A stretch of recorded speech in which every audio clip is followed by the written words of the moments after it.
In the top stories, the Smarts platform is now being used to issue property tax demand notices in St. Kitts.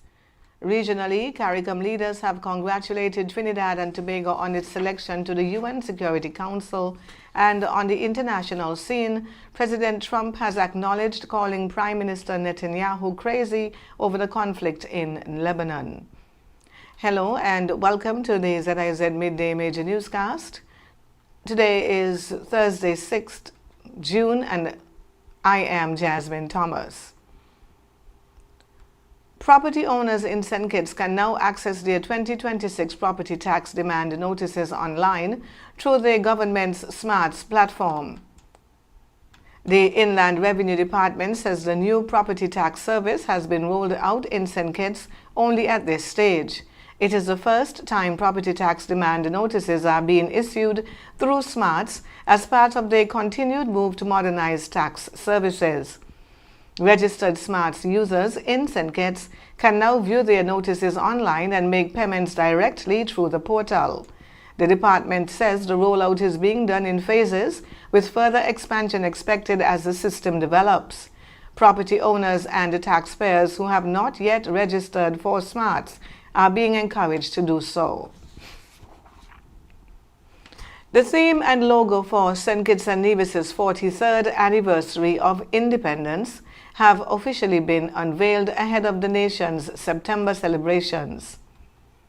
The winning theme, One People, One Vision, Endless Possibility, Independence 43, was submitted by Dr. Jensen Morton. The selection followed a month-long competition that attracted 336 entries from citizens across the Federation. Organizers say the official logo draws inspiration from the Berkeley Memorial at the Circus, a landmark long associated with community, civic pride, and national heritage. Co-chairs of the Independence Planning Committee, Dr. Marcus Natter and Vera Galloway, said the response to the competition reflected the creativity and patriotic spirit of the people of St. Christopher and Nevis. They are also encouraging citizens and members of the diaspora to participate in the independence celebrations. A calendar of cultural, educational, and community activities is planned throughout September as the Federation marks 43 years of independence. And the Ministry of Health this week brought together stakeholders in elder care for a symposium focused on improving standards of care for senior citizens. Held on Monday and Tuesday under the theme Raising Standards in Elder Care, the event examined a range of issues affecting the delivery of care to the elderly. Discussions at the Kuna Conference Center included the development of a regulatory framework for elder care. Chief Medical Officer Dr. Hazel Laws says the symposium comes at an important time as St. Kitts and Nevis continues to experience an aging population. As you know, our population is aging. Currently, 15% of our population is 60 years and over, which is an increase over a decade ago when it was 10.6%. So our population is aging, and there's a decrease in our birth rates. And so we're expecting more and more older persons. The family sizes are reducing. And so as you would expect, more and more persons would need long-term care facilities, mean residential services, and even in-home services. And so we really need to regulate these services to make sure that they're being offered at that acceptable standard. Dr. Laws also outlined some of the key areas addressed during the two-day event. They are appreciative of this process because it's very inclusive, and they have an opportunity to contribute to the development of these regulations. And I think most think it's timely as well, because we are looking at things like infectious disease control, climate resilience, and disaster management. Some of them in their various private settings didn't even think about these things before. And so it's timely, given the age in which we are living. She said participants from elder care organizations were highly engaged and receptive to the information presented. We all have a responsibility to protect ourselves, stay indoors as much as possible. But if you're going outside, protect yourself, particularly those who have respiratory tract conditions like asthma, chronic obstructive pulmonary disease. If you must go out, wear a face mask or limit the time in which you are out. CMO Dr. Hazel Laws. On the regional scene, CARICOM has congratulated Trinidad and Tobago following its election to a non-permanent seat on the United Nations Security Council. Trinidad and Tobago will serve on the Council for the 2027 to 2028 term after securing the support of United Nations member states during elections held on the 3rd of June. In a statement, CARICOM heads of government said the result reflects the international community's confidence in Trinidad and Tobago's commitment to multilateralism, peace, security, and the principles of the United Nations Charter. They described the election as a proud moment for both Trinidad and Tobago and the Caribbean community. CARICOM, which is currently chaired by Prime Minister Dr. Terence Drew, said they are confident Trinidad and Tobago will bring the perspectives of Caribbean small island and low-lying coastal developing states to the Security Council, particularly on issues affecting peace, security, and vulnerable nations. The regional body also reaffirmed its support for Trinidad and Tobago as it prepares to take up the responsibility on the world's most powerful security body. The Caribbean Climate Outlook Forum is warning that the Northern Caribbean could experience an active hurricane season in the months ahead as regional weather patterns continue to evolve. In its latest climate outlook, CARICOM said conditions are developing that could lead to above-normal hurricane activity in the Northern Caribbean during the first half of the Atlantic hurricane season. The regional climate body said a developing El Niño event combined with rapidly warming sea surface temperatures in and around the Caribbean is expected to influence weather conditions across the region.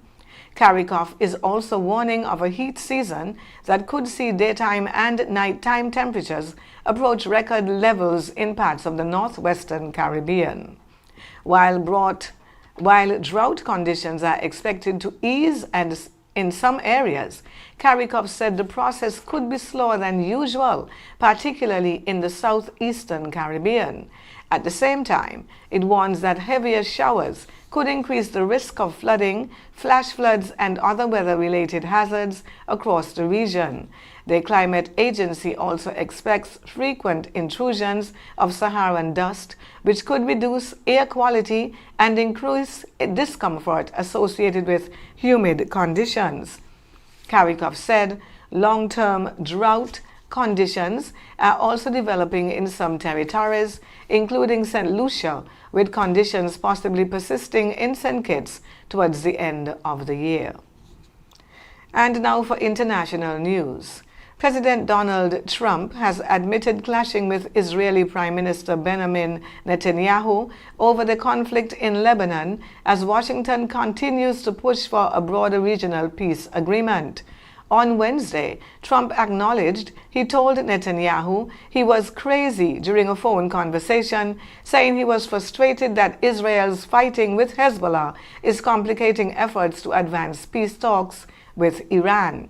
Despite the disagreement, Trump insisted his relationship with the Israeli leader remains strong.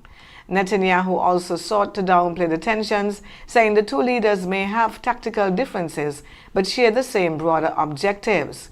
The exchange comes as the United States continues to mediate talks aimed at reducing tensions across the region.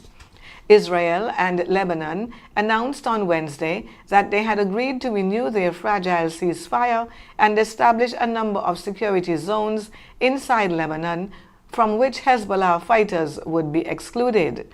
The agreement calls for the Lebanese army to take control of those areas as part of efforts to prevent further hostilities along the Israel-Lebanon border. And 12 people have died after a fire swept through an unregistered nursing home in western Sri Lanka. Police say the fire broke out late Wednesday. 51 residents were rescued, while 8 others were injured. The home also housed people with mental illnesses, and the director of the facility has been arrested on suspicion of causing the fire. Officials say the home was not registered and had previously been warned to comply with laws and regulations governing elder care facilities. The National Secretariat for Elders also reported that the building was severely overcrowded, with more than 70 people living in a space designed to accommodate about 15. And we now take a look at the weather. Partly cloudy to cloudy conditions and passing showers are expected across St. Kitts and Nevis as moisture continues to move through the area. Forecasters say shallow low-level moisture embedded in a moderate to fresh wind flow could trigger periods of shower activity today. Skies partly sunny later in the day. Tonight, an approaching tropical wave is expected to increase moisture and instability across the area, pushing the chance of showers to 70%. Temperatures will reach a high of 31 degrees Celsius or 80 degrees Fahrenheit, with an overnight low of 22 degrees Celsius or 72 degrees Fahrenheit. Winds will be east to southeast at 11 to 30 kilometers per hour or 7 to 18 miles per hour, with occasional lighter periods. Seas will range from 1.1, that's 1.2 to 1.8 meters or 4 to 6 feet. Sunset today is at 6:43, with sunrise tomorrow at about 5:35. And that brings us to the end of the Midday Major Newscast. Join us this evening for these stories and more. Thank you for tuning in. I am Jasmine Thomas. God bless you.